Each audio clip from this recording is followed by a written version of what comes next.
औज़ु बिल्लाहि मिनश्शैतानिर्रजीम बिस्मिल्लाहिर्रहमानिर्रहीम सल्लल्लाहु अला हबीबिही मुहम्मदिन व अलैहि वसल्लम। अस्सलामु अलैकुम व रहमतुल्लाहि व बरकातुहू। उम्मीद है कि आप हज़रात खैरियत से होंगे। आज जिस मौजू पर बात कर रहा हूँ वो है दमा यानी दमा का कुदरती इलाज। सबसे पहले चैनल को सब्सक्राइब करें, घंटी का बटन दबाएं ताकि आने वाली हर वीडियो आपको आसानी से मिल सके, और शेयर करें ताकि दूसरे लोग भी फ़ायदा उठाएं और आपके लिए सदका जारिया बने। दमा एक तकलीफ़देह मर्ज़ है और जो लोग इसका शिकार होते हैं उनकी ज़िंदगी काफ़ी मुश्किल हो जाती है। हर वक्त हाथ में इन्हेलर लेकर फिरना या वक्त बे वक्त सांस का उखड़ जाना एक मामूल बन जाता है। लेकिन अद्वियात के इस्तेमाल के बजाय अगर आप लीमू के ज़रिए इस मर्ज़ का इलाज करें तो काफ़ी अफाका हो सकता है। इसमें मौजूद विटामिन सी और मिनरल्स की वजह से दमे की तकलीफ़ कम होती है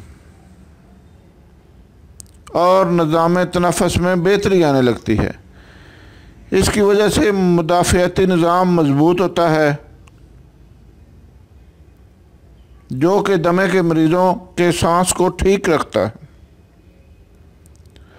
लीमू में ऐसी एंटी बैक्टीरियल खसूसियात मौजूद हैं कि इसकी वजह से जिस्म में इन्फेक्शन कंट्रोल में रहता है। सांस की तकलीफ़ अमूमी तौर पर उस वक़्त पैदा होती है जब इन्फेक्शन की वजह से सांस की नालियों में बलगम इकट्ठी हो जाए या पोलन एलर्जी की वजह से सांस की नाली में तकलीफ़ हो जाए।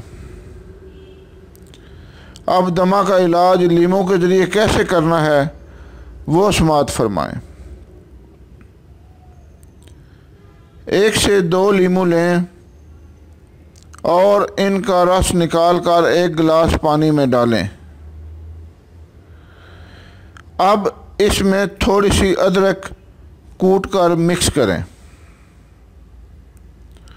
और इस मशरूब को दिन में 1 बार ज़रूर पिएं। अदरक में एंटी इन्फेक्शन खसूसियात पाई जाती हैं और ये जिस्म को सोज़श से भी बचाता है। यहाँ ये बताना ज़रूरी है कि लीमू का रस ऐसे मरीज़ों के लिए बहुत मुफीद है जिनका दमा बाहर के असरात की वजह से तेज़ होता है या जिन्हें बैरूनी माहौल की वजह से दमे का मर्ज़ लाहक होता है। लेकिन ऐसे मरीज़ जिनके दमे की वजह अंदरूनी जिस्म की तब्दीलियाँ और एलर्जी के अलावा हों तो उन्हें चाहिए कि वो मुआलिज से मशवरा करें। उम्मीद है कि आप इस मज़मून से फ़ायदा उठाएंगे। दुआओं में याद रखें। अल्लाह हाफ़िज़।